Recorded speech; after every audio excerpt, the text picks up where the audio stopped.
Asilawan dubu rakumana vida Oya mamaram tu ayatu jalana Asibinde borde meko wajingala Asilawan dubu rakumana vida Oya mamaram tu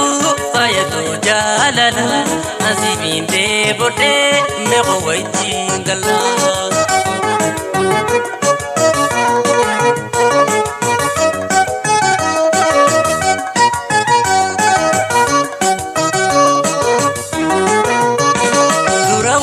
nutu wal jalane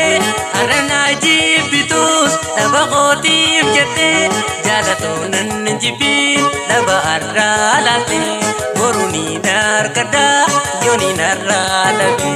jalatunan jibil taba arralate boruni dar kada yoni narralabe durawal gabane nutu wal jalane arana jibitus taba qotif jette jibil taba arralate boruni nar kada yoni narralabe jalatunan jibil taba arralate boruni nar kada yoni narralabe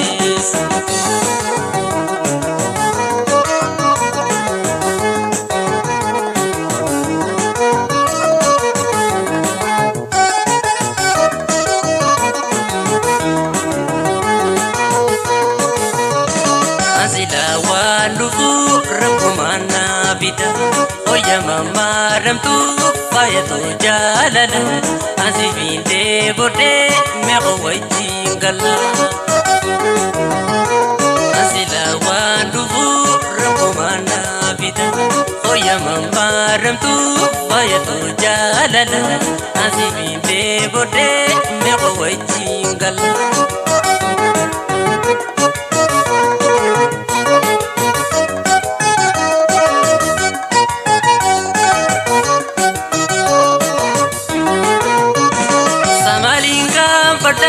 Tamni kanji kabu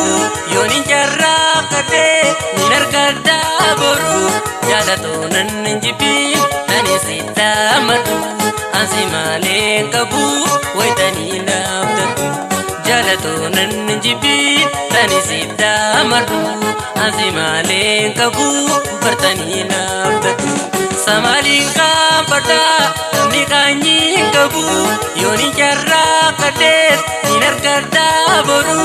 jalatunan jibil tani sita madu asimale kabu bertani nabdatu jalatunan jibil tani sita madu asimale kabu bertani nabdatu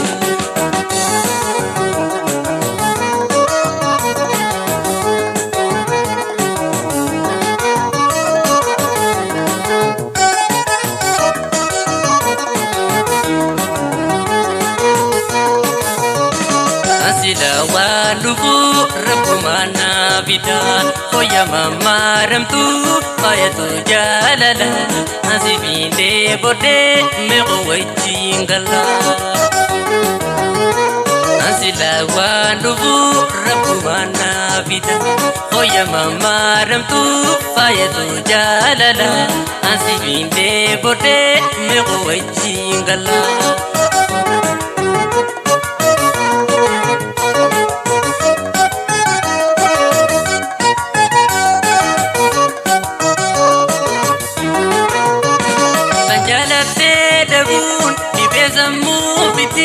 Najalater kajun berwalan sagedi Nakumana mude awana mamiti Opsani ne kada onan dabru